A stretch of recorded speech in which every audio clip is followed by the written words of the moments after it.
Shark attack horror at NSW's Red Cliff. Surfer dragged underwater reveals how he survived terrifying ordeal. A 20-year-old surfer has shared a chilling account of a shark attack off Red Cliff on the New South Wales north coast, describing how a sudden strike dragged him underwater before he managed a desperate escape.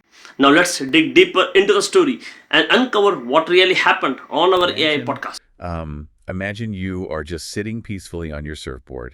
The sun is out, the water's cool against your skin, and you're just gently rising and falling with the rhythmic swell of the ocean. Sounds perfect, honestly. Right. You're at this remote beach, Yeah. entirely in your element, just scanning the horizon and waiting for that perfect wave to form. Yeah. And then out of absolutely nowhere, there is a powerful, just crushing impact on your foot. Oh, man. And before your brain can even, process the sensation of pain, you are violently yanked off balance by this massive unseen force and just immediately dragged down into the dark, churning water. I mean, it is the ultimate nightmare scenario. It's that primal, ingrained fear we all share of the unknown depths, right? The idea of something entirely hidden just suddenly reaching up to pull us into an environment where we cannot breathe. Exactly.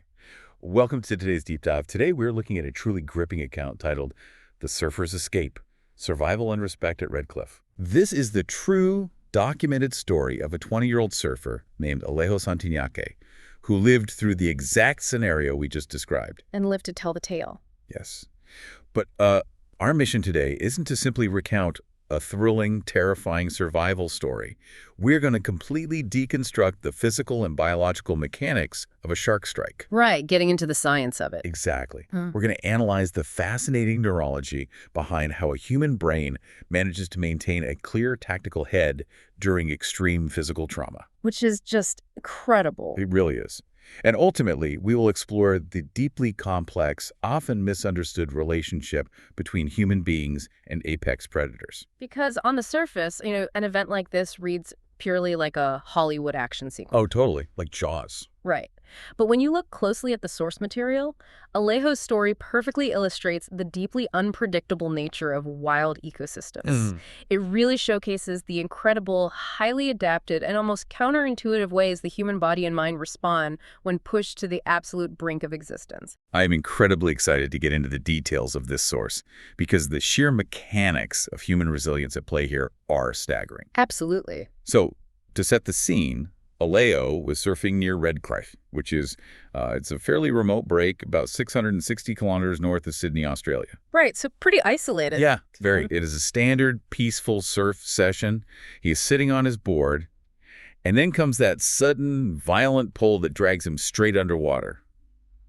A shark is locked onto his foot. And if we pause to analyze the physics and biology of that exact millisecond... Yeah, let's break that down. His reaction is immediate, it's purely instinctual, and it is aggressively kinetic. He doesn't just freeze up. Exactly. He does not freeze. He doesn't pause to visually identify the threat or figure out the species of the animal. Right. His immediate physical response, as he detailed in the account, was to kick the shark as hard as he could repeatedly to just force it to release its grip. So he is entirely submerged, essentially in a blind wrestling match with a marine predator in its own environment. Right. And water resistance usually slows human movement down significantly. Yeah. But instinct pushes for maximum muscle fiber recruitment. And here's where it gets really interesting. We have to talk about the physical dynamics of the surfboard leash. Oh, the leash. Yeah, the leash is perhaps the most fascinating mechanical element in this entire equation. It really is. Especially when we look at how it altered the physics of the attack. Yeah, so for anyone who might not be familiar with the technical gear of surfing, a leash is a thick cord. It's usually made of high-grade industrial urethane, and it's wrapped securely around your ankle with a Velcro cuff. And the other end is bolted to the tail of your surfboard. Right. It's vital safety equipment. In a heavy wipeout, your board is your flotation device, Right. And that leash ensures you don't lose it in a chaotic washing machine of whitewater. You rely on the immense tensile strength of that urethane. Because it is specifically engineered not to break under the crushing weight of multi-ton waves. Exactly. But in this specific horrific scenario, that safety paradigm completely flips. Right, because the shark wasn't just biting his foot. No. In the chaos of the underwater struggle, the thrashing animal actually became deeply entangled in that very leash. Which is terrifying. Suddenly, a device engineered to save your life becomes a deadly anchor tethering you to, well, basically a runaway freight train. Yeah, a 500-pound animal throwing its entire body weight around. The tension on that urethane cord must have been astronomical. Oh, The absolutely. shark is thrashing, rolling, pulling. Alejo is physically bolted to this massive kinetic event. But then the leash snaps. Wow. Yeah, the immense concentrated force of the attack exceeds the molecular limits of the urethane, and it tears right away from the board. That mechanical failure, the equipment catastrophically breaking, is the crucial singular moment that actually saves his life. What's fascinating here is the sheer kinetic release of that split-second window. Right? A urethane leash snapping under that much tension is like a giant rubber band breaking. Yeah, the recoil. Exactly. It creates an immediate release of energy that suddenly separates him from the pulling force of the predator. Wow. But, his survival doesn't end with that mechanical snap. No, not at all. That break merely buys him a very narrow window of opportunity. He is now free from the shark's drag, sure, but he is completely submerged, actively bleeding in the water, and physically disconnected from his only flotation device. Right, so he has to orient himself and consciously swim back toward his surfboard, which is just bobbing on the surface. Which is wild. He's bleeding in the water and making a conscious decision to swim back into the strike zone.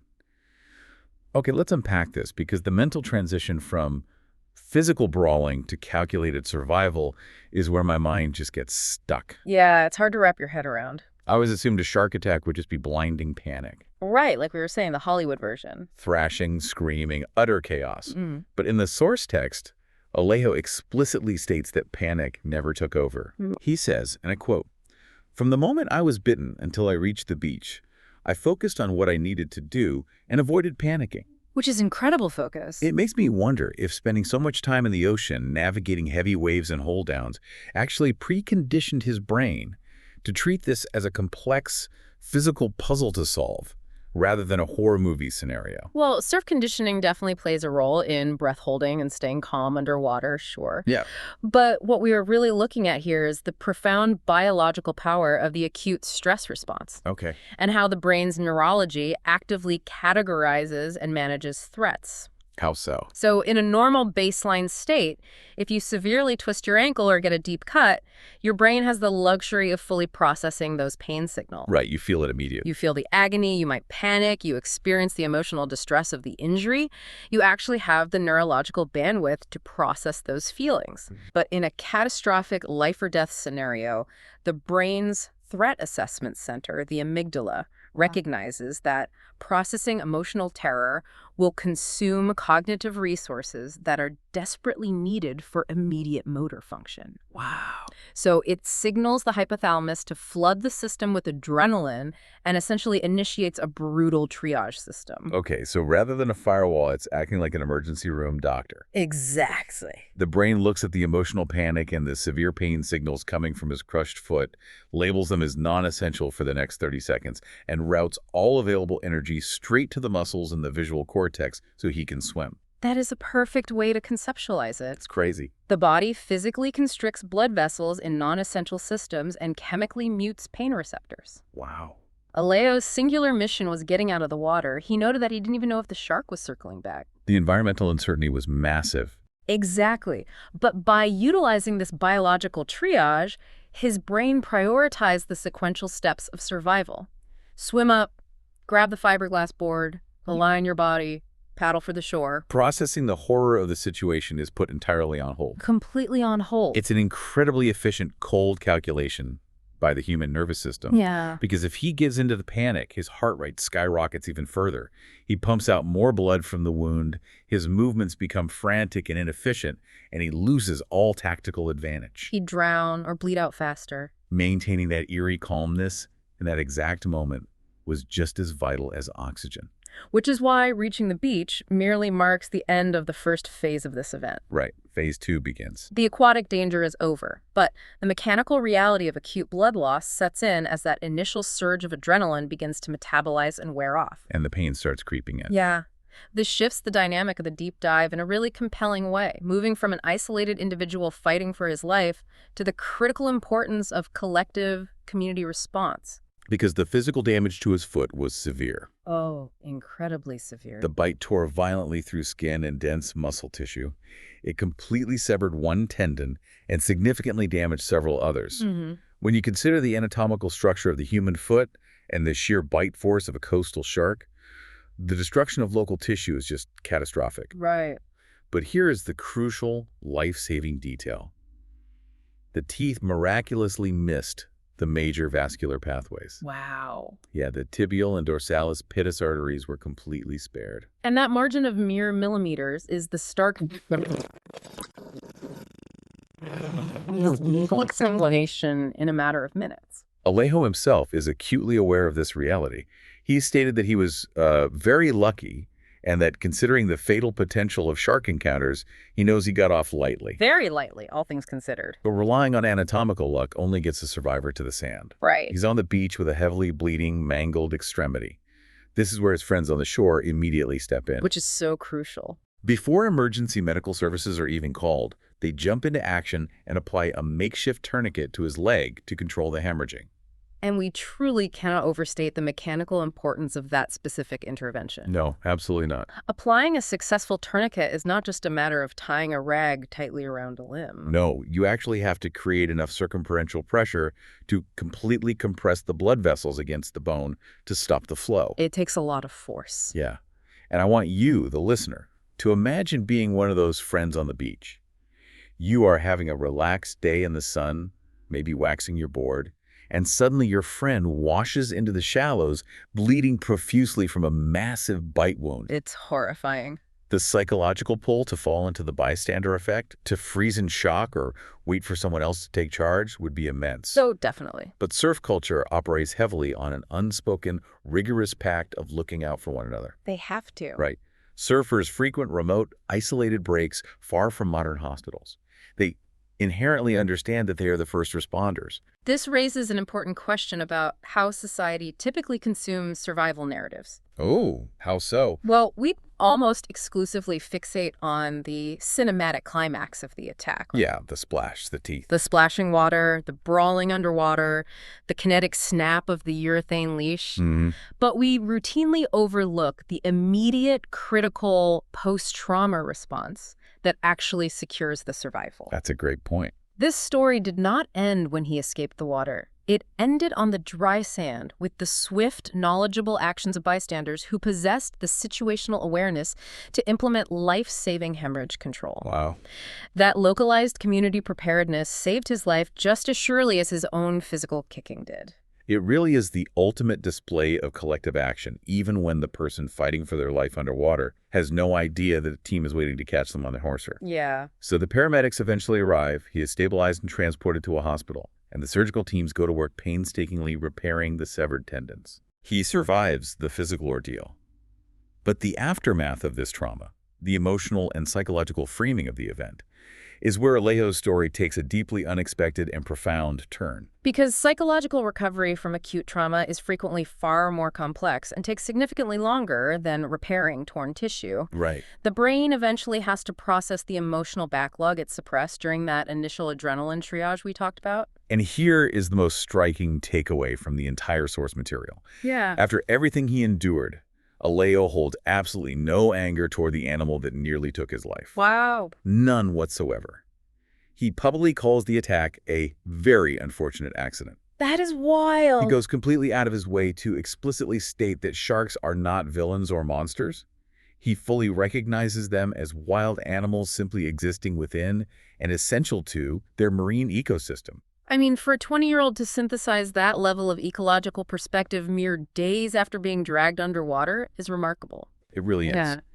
So what does this all mean? Human psychology usually demands a target for our trauma. Right. We want someone to blame. Exactly. We seek vengeance, or at the very least, we develop an enduring, paralyzing phobia of the thing that caused us pain. If we get into a horrific car crash, we might fear driving. But Alejo says the experience didn't diminish his love for the ocean in the slightest. In fact, he claims it left him with a deeper, more resonant appreciation for life itself. That's beautiful, really. His fundamental respect for that wild, untamed environment actually deepened. I find that mechanism of forgiveness fascinating. It speaks to a very specific, deeply grounded relationship with the natural world. Yeah. And if we connect this to the bigger picture, we have to examine the specific environmental realities of Redcliffe at the time of the incident. Okay, let's look at that. The shark was not acting out of malice or targeted aggression. Right. It was acting strictly on biological imperative and sensory input. So the local ecological context completely reframes the narrative. Completely. Local residents and oceangoers had actually been reporting a significant increase in shark activity in the Red Cliff area in the days leading up to the bite. Oh, really? Yeah. And the reason for this presence wasn't a mystery. The sharks were actively feeding on migrating bait fish. Specifically, large, dense schools of mullet had moved into the shallows. Right, the mullet run. Exactly. The entire local ecosystem was incredibly active and firing on all cylinders. The community warnings posted at the time were explicitly clear, stating, if you see a mullet school, please for your own safety, do not go in the water. And they also strongly advised against surfing at dusk, dawn, or in any low visibility conditions. Right. And those warnings are rooted in sensory biology. Sharks are apex ambush predators. Their sensory organs, like their lateral lines, which detect water pressure changes, and the ampullae of Lorenzini, which detect electromagnetic fields, are highly optimized for hunting in murky, low-light conditions. Wow. When you synthesize all of these ecological factors, the shark was simply performing its evolutionary job. It was just doing what a shark does. Exactly. It was actively hunting in its own dining room, tracking the vibrations and signals of its natural prey. Right. So when a human foot is dangling in murky, bait-filled water, it creates a displacement and vibration that closely mimics a struggling fish. Oh, wow. The surfer wasn't maliciously targeted. It was a classic case of mistaken identity in an active feeding ground. He was simply caught in the crossfire of a functioning food web. Precisely. And recognizing that completely strips away the man versus monster trope. Yes, it does. It replaces it with the reality of a human accidentally stepping into an active, indifferent natural system. It serves as a stark, humbling reminder of the sheer unpredictability of the ocean. Even for a highly experienced surfer who knows the breaks, the ocean is never a controlled swimming pool. It is a vast, dynamic wilderness. And that precise level of ecological awareness is exactly what allows a survivor like Alejo to process immense trauma without letting it calcify into a lifelong, debilitating phobia. He relied on his brain's biological triage to compartmentalize the paralyzing fear during the attack so his body could survive. And afterward, he utilized his deep knowledge of marine biology to contextualize the attack, allowing his mind to heal. He compartmentalized to survive the physics of the moment, and he contextualized the ecology to survive the psychological aftermath. Perfectly said. So, pulling all these intricate threads together for you listening. Yeah. We've looked at the intense biomechanics of survival, exploring how the failure of high-grade urethane equipment actually provided the kinetic release necessary to escape. We've explored the complex neurology of the human stress response, seeing how the brain acts as an emergency room doctor, chemically muting pain and panic to prioritize motor function. It's amazing. We've examined the vital life-saving mechanics of a community acting swiftly to apply circumferential pressure to a severed artery. And ultimately, we've arrived at the realization that true resilience sometimes requires us to forgive the indifferent forces of nature that harm us, recognizing the ocean as a wild domain that demands our respect. Which, leaves us with a rather sharp, fascinating biological paradox to mull over. What's that? Well, the very same chemical flood, that massive surge of adrenaline that grants a human being the violent, superhuman physical output required to physically fight off a 500-pound apex predator, is the exact same chemical mechanism that allows them to remain completely, eerily calm and detached while doing it. Wow. Yeah. It highlights how exquisitely adapted we are to survive, even when we intentionally cross the invisible line into a habitat where we are no longer at the top of the food chain. We become visitors in a wild habitat. And it makes me wonder, how might our daily lives change if we approached our own human-made urban jungles with that same level of humility, acute situational awareness, and profound respect for forces larger than ourselves? That is an incredible point. Yeah. It definitely forces you to rethink the hidden capabilities of your own nervous system. Absolutely. Whether you're navigating a chaotic situation on a busy city street or, simply imagining yourself sitting peacefully on a surfboard, scanning the horizon and waiting for that next wave. Right. Thank you so much for joining us on this deep dive. Keep asking questions, keep looking beneath the surface of the stories you hear, and we'll see you next time. the habitat. And it makes me wonder, how might our daily lives change if we approached our own human-made urban jungles with that same level of humility, acute situational awareness, and profound respect for forces larger than ourselves? That is an incredible point. Yeah. It definitely forces you to rethink the hidden capabilities of your own nervous system. Absolutely. Whether you're navigating a chaotic situation on a busy city street or, simply imagining yourself sitting peacefully on a surfboard, scanning the horizon and waiting for that next wave. Right. Thank you so much for joining us on this deep dive. Keep asking questions, keep looking beneath the surface of the stories you hear, and we'll see you next time.